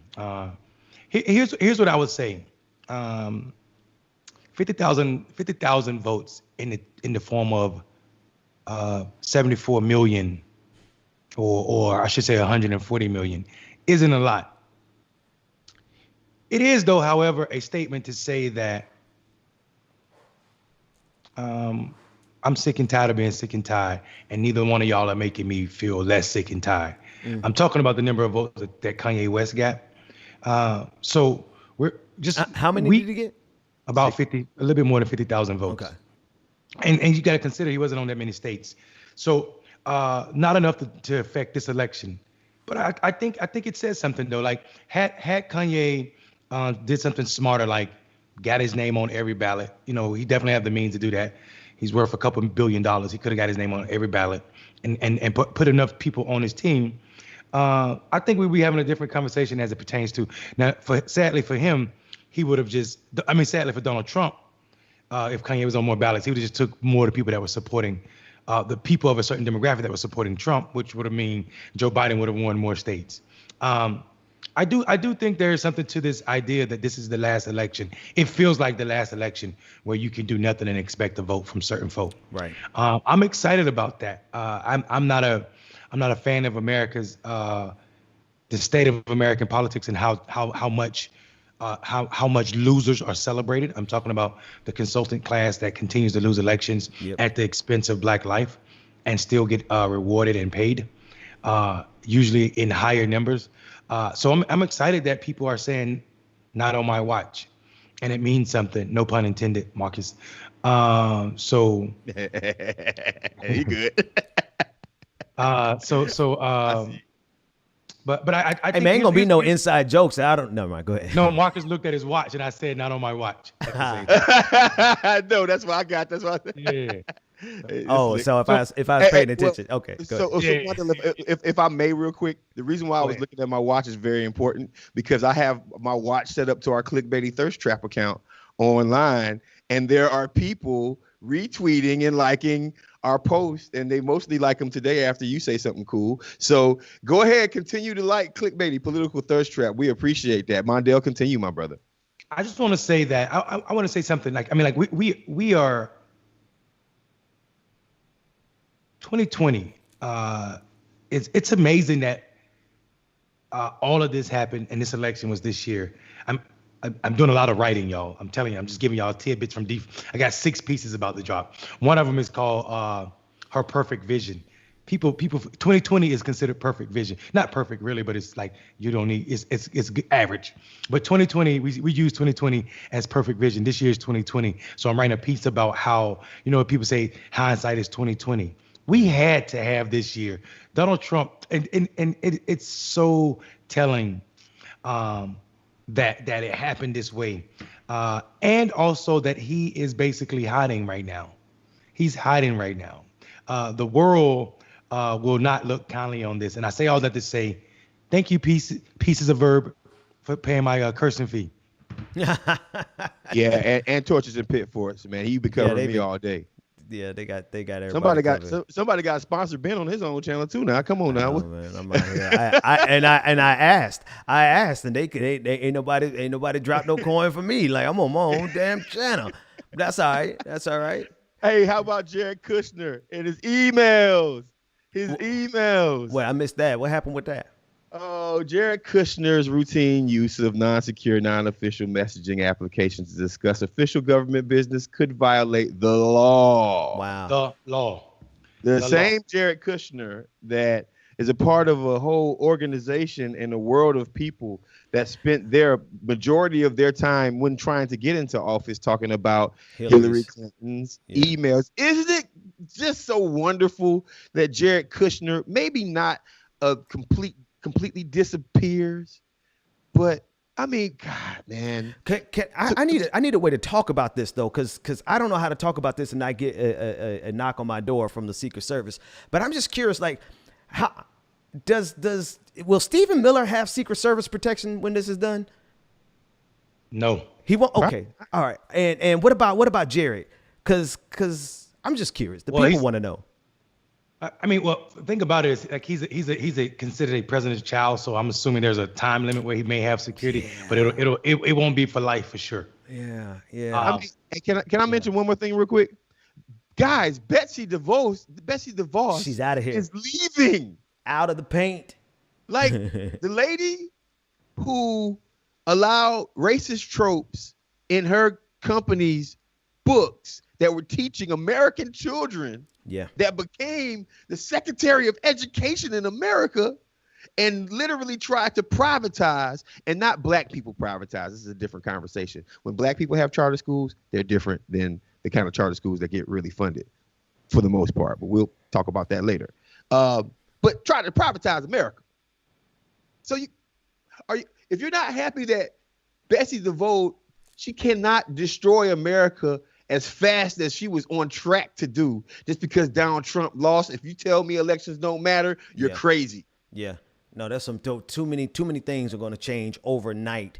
Like there's a lot that ain't changing overnight, but some of the best things, some of the most immediate effects is getting that sociopath out of the Department of Education. Come on, William Barr gone. The Department of Justice, come on, that's huge. That is huge. So we got some major wins that we get just by changing the guard, but then we also got a lot of work to do after that. Well, I mean, I just hope that these cabinet positions aren't filled by the same Republicans that didn't say nothing when people were saying build that wall. Mm-hmm. I don't care if, like, a Republican should not be in charge of one single thing out of the White House starting in January. That transition team really shouldn't have Republicans on it. Listen, man, I'm sorry. I'm a Democrat. And they've been at war with me for the past 4 years. Matter of fact, honestly, Republicans been at war with me since I was born. Mm-hmm. Mm-hmm. Why, right? So now that I've came of age, now that I did what the establishment Democrats asked me to do, vote blue no matter who, but I did that because really Cornel West okayed me, right? Dr. West okayed when he said it's better a neoliberal than a neo-fascist, right? On this show, Clickbaity, Political Thirst Trap, and I also drank cognac and voted for Joe Biden, just like Dr. Cornel West did. But listen to what I'm saying now. How can you have these guys as a part of the administration? You can't have them and do what you said in your campaign. You can't do both. You know why? Because all Republicans, associated themselves with every single thing, against every single thing Joe Biden and any Democrat said during the election. So now they're going to magically switch over and be a part of our administration? No, Joe, you can't do that, bro. You can't do that. The Lincoln Project and Black liberation can't exist in the same space. I'm sorry. Facts. I know I keep saying it, but this is an important point. I want to just make sure that get it, man. Do it all. Shoot. Oh no, I thought you had one more. I thought you had another. No. I'm good. Nah. All right, folks. We are at our. Somebody asked a good question. They asked if we could take voicemails and start bringing voicemails. I'm gonna be honest with you. I might actually be able to take phone calls. I might be able to get phone calls, a whole phone call segment in here. So give me about a week, just because changing systems is always a little tricky. But we might be able to fill some phone calls. Y'all into that? As long as they don't act up, and as long as they say squirrel gang. We gonna have one or two who act up, but for the most part, man, we got 1,306 people watching live right now across all the platforms. Shout out to everybody who supported Clickbaity Political Thirst Trap. We're at 941 likes on YouTube. We're not gonna stop we're not gonna talk again. We're gonna just have dead air until we get 1,000 likes. That's 59 likes. How many people? Volume, Mondale. Sorry, Ben. How many people are on YouTube? YouTube got 1161. We need 1,161 likes. There it is. Get them thumbs up. All right, so we going silent. Oh, we're almost there. Already.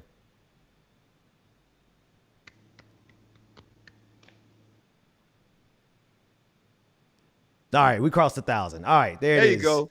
All right, we back. Thank you. Was it that hard? Did we really have to do that? We just hit the like. When you come on when you come on, just automatically hit the like button because that helps us beat the algorithm. That helps us get blessed by the algorithm guides and spreads the word. And that's why we have so many people hitting us. All right. Let's see. That's all I got on my docket, man. Anybody else got something on their docket? Well, yeah, to all of our new subscribers and new people who are watching our show, because we went up a little bit since we came off. I want to explain 2 things just for our people who are watching us. Trap Squad, that's our hashtag. But where did the squirrel come from? A couple episodes. Lord, Jesus Christ. Mondale, you want to talk about where the squirrel There's no need. There's no need. You already we here. We here now. Yeah, the squirrel comes from a dark past, dark point in the show's history. It's a bad idea, and we can't let go of it because it loves nuts. and we're 3 nuts. Hey, where's the picture though? I do want to go and get the picture of all 3 of us. Actually a chip. Remember it we was started when we were talking about a chipmunk, it was but the squirrel just took over. Right. The Well, squirrel took over. because I guess because I guess you don't have a squirrel a chipmunk emoji. I don't know. Somebody gonna design a chipmunk emoji now? Is that No, they are. I was trying to laugh. Tomorrow is gonna be. Nick one. said, she put it out there. She said, when Ben froze and Marcus said he looked like a squirrel. We said I looked like a chipmunk, but you know, and it wasn't so much. Look at all everybody laughing. Oh, y'all laughing now. Y'all got so much to laugh about. All right, I tell you what, we ain't streaming on YouTube tomorrow. How about damn and Facebook? Y'all laughing on Facebook too. But anyway, I will have to say, could I just say this? When y'all said that the people in the Democratic Party can't come in black men's spaces, my initial reaction was going to be like, black men can barely survive black men's spaces, because when you start roasting, it's good as done, man. Can you imagine them trying to come to survive the roasting session y'all niggas y'all put me through with that damn chipmunk, that damn squirrel? The Democratic Party do not want to be in this space, and that's why they try to get away from us all the time. Renee said, "Don't do it, Ben. Don't do it." No, I'm joking. I love the chipmunks. I love we got our own little symbol. It is what it is. It grew organically, and it's all love. Yeah. you have a pellet emoji? They should feed you pellets every single time. Every time you say something fire, Bro, like pellet. if you want to be true though, the best squirrel in the whole collection of squirrels is the one with the hat. The one with the suede hat. That is the dopest squirrel. And the microphone in front. And the microphone. That's the best one out of them I all. think the black squirrel with the gun and the and the do-rag. I'm trying to find it. Ben America sent it to me. Hey, go. Hey, you should have put him in a Marine Corps do-rag. That would be amazing. I'm trying to find do I got Ben America's phone number in here? Because I want to find what he sent us. I don't know where it is, but somebody in the audience, I'm sure, got it. They got the three squirrels. Go ahead, Marcus. Ben, can y'all look at the chat for a second? Our chat. Our text. Yeah, I gotta find it right now. And I'm gonna throw this. All right. Sorry for stopping the show. But go ahead. No problem. Somebody sent something from Four Seasons. Who is this? Four Seasons Thirst Trap. Silence until the likes match viewers. They said it was smart. That's love. We appreciate y'all. There's some peanuts. They do some peanuts on the screen, but they ain't got the nuts, the pellets. I guess the peanuts are gonna have to do. That's right. So I mean, honestly, at what point do you guys think? First off, accountability for us starts right now. I don't think I can wait throughout the 100 days without saying anything about the Biden administration actually doing things for black folks. I'm going to watch out for everybody that they roll out. Man, everybody that they roll out. Everybody that the administration rolls out. I'm watching everybody that gets picked up, because y'all got to understand something. This is going to trigger, the Biden administration is going to trigger a lot of special elections in America. A lot of elections in America are about to be triggered. I think that Mayor Bottoms here in Atlanta is going to be a part of the administration. That means there's going to be a new mayor's race in Atlanta, Georgia.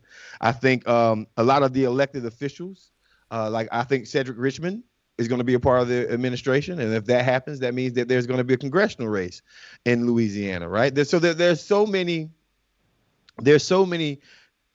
things that can happen. And I think it's ample time that progressives step up and take advantage of the elections that are about to happen and utilize the momentum that they have.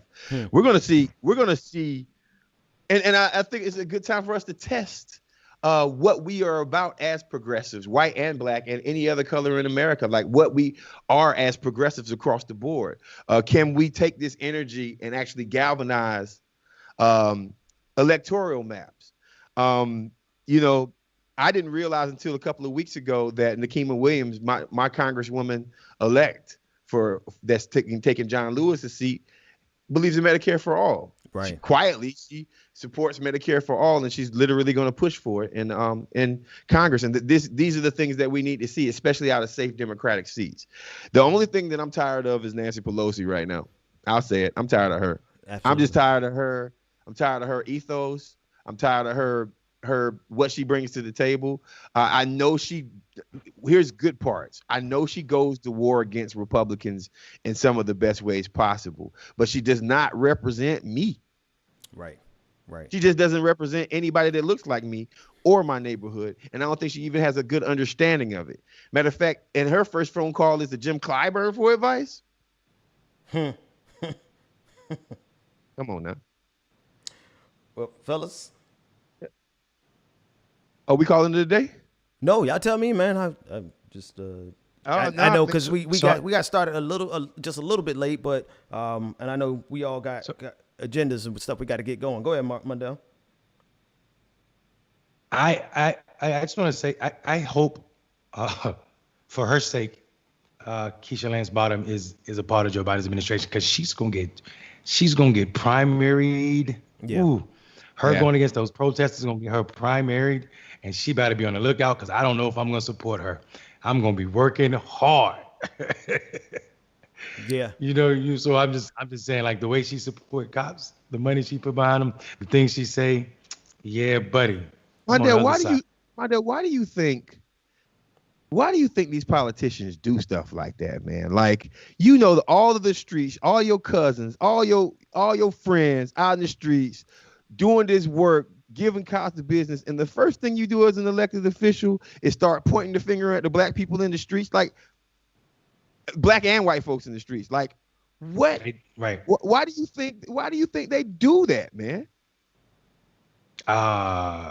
They want to make sure they stay in that table, supposedly that table they're eating from. And they think the best way to do it is to make sure that their friends' businesses are safe, and their donors' businesses are safe. And it don't matter if you need to disassociate yourself with a black pastor who's telling the truth about chickens coming home to roost, or black protesters who are upset that y'all keep killing us. Right. What happened to your boy over in the district that Ferguson is in? He became the AG, young black man, West something.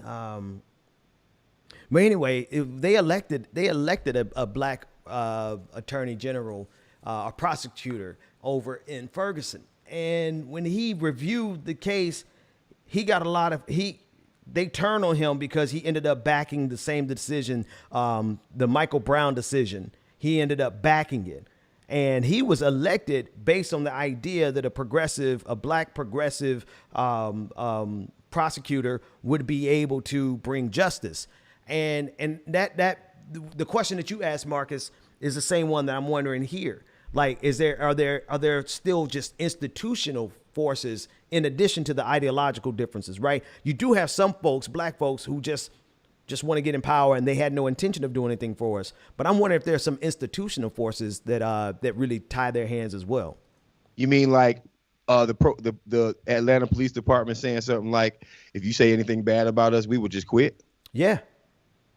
I mean, that's why. Like, don't get me wrong. I think she some things you just got to fight, right? Some things you just got to lay it on the line, because you're going to end up getting destroyed on the back end. Like, I think Keisha should have clearly stood on the side of the protesters, right? But but you're right. Those police officers making those threats, right? That's a lot of pressure on her, and I think she made the wrong choice. But at the same time, those institutional forces are things that we have to change as well. Like, putting them in office and power is one thing, but we also have to change those police unions is another thing. We have to change some of the laws. Like, I think some of the Wesley. What is Wesley's last name?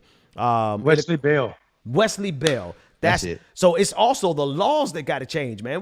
They're unjust laws, because if we just put somebody in power and they try to abide by the law, and they have to abide by the law, then the laws themselves are what help get a lot of these police shootings get away with. Right. Well, whatever it is, it always seems like somebody's not reading the room. Yep. Yeah, so for Wesley Bell, it's tragic, man. You went down. You hit that volume again. Go ahead, Marcus. Why I fix this? No, I mean, my statement is simple. Like, it always seems like whenever the room is read, the people who are screaming and in the most pain obviously is at the last page of the book. That's establishment Democrats, and they're gonna have to realize. I mean, and man, Keisha's a rattler, man. You know what I mean? And that's the problem. That's the damn problem right there. Go ahead, Mondale. You about to talk? How I walk into my own crap. You walk right into that one, bro. That's the problem. Symbolism over substance. Artisha on Facebook says symbolism over substance. Not interested in the fact that some black folks get a career advancement. Now, what y'all are gonna do for regular black folk? That's the question. Well, we're gonna find out. And I mean, if they don't do anything, then again, like the funeral of Vote Blue No Matter Who happened last Tuesday. Yep. That was the funeral. Right? And it's not coming back. You can't bring that back. This was their last time being able to use that, no matter who's on the opposite side. And I think even more importantly, the reason that it's going to happen is because I think a smart Republican would have learned their lesson also watching this election. And I think a smart Republican will be like, well, okay, so I do know what black folks, where Democrats are faulty at. And then now they have proof. Well, Joe Biden said this and Joe Biden said that. And if a data-driven Republican wanted to hit the Democratic Party over the head with stats and be like, well, you said you were going to do this, and this is actually what happened, right? I don't think that's going to happen. But I think that the possibility of that happens from now on. And there's going to be a lot. Again, the chances could be a lot more people supporting Republicans in 2024 if this don't work out right and they don't do what they say they're going to do. Yo, listen. Here's what I believe. Microphone is trash right now. Your mic is low. It's gonna come back. It's gonna keep talking. It'll come back in. Yeah. So the thing is, I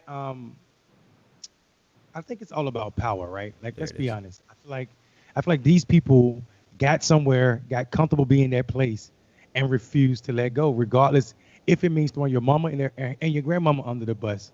I mean, it's an ideology. I feel like, I don't want to say all candidates think this way. This is where you start like praising people who stand by their morals throughout a long political career, because you see people like Barack Obama doing what he did to his preacher, the guy who he said introduced him to God. I just won't let that go. Like, I feel some type of way about Jeremiah Wright and what happened.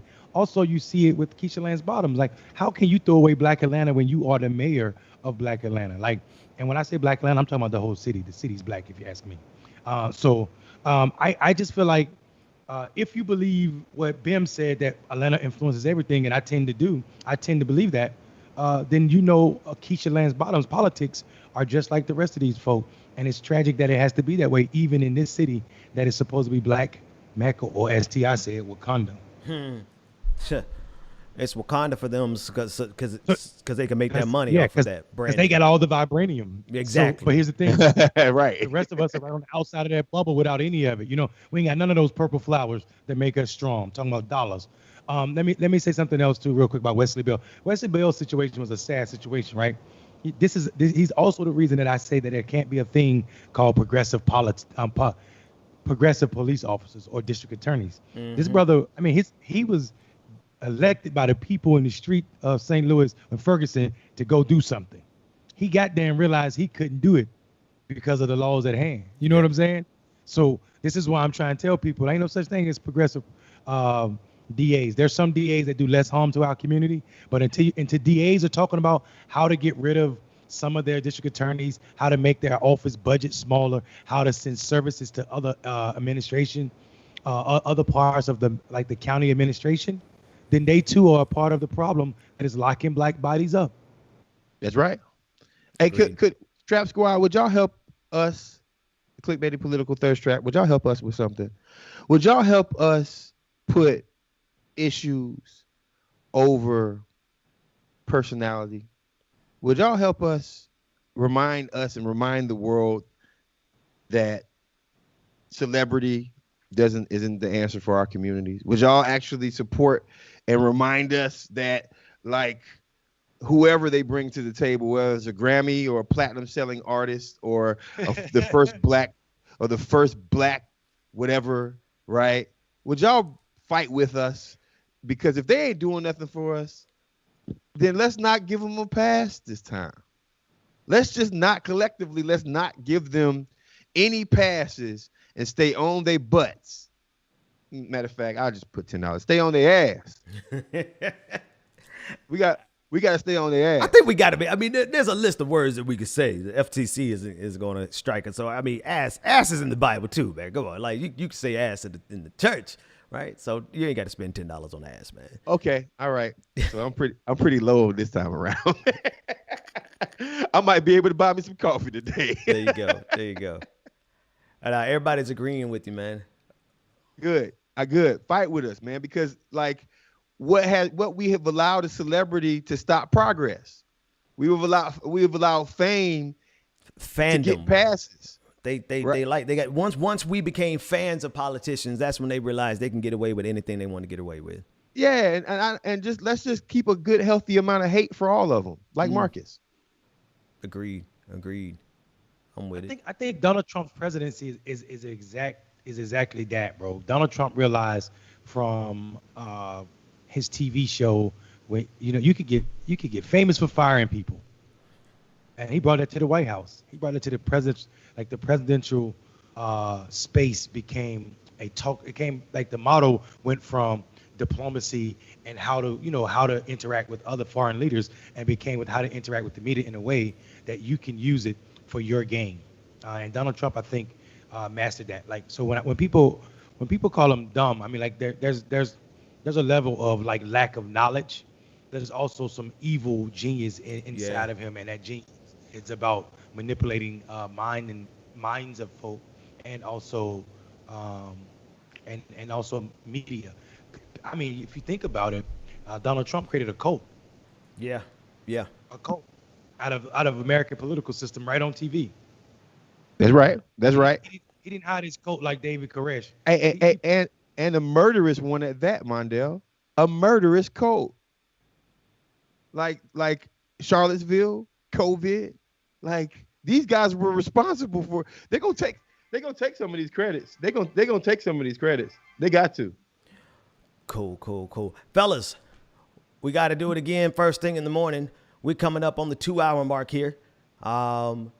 Thanks to everybody. Mondale, thanks for your time, man. Marcus, thank you for your time. Audience and everybody in the audience, thank you for your time, because we don't have time unless you give it to us. So we appreciate it. And we'll see y'all. Anybody do we have another last word to give? I'm good. Everybody good? Oh, I'm happy. We won. That's a celebration. Keep celebrating that. Thanks, everybody.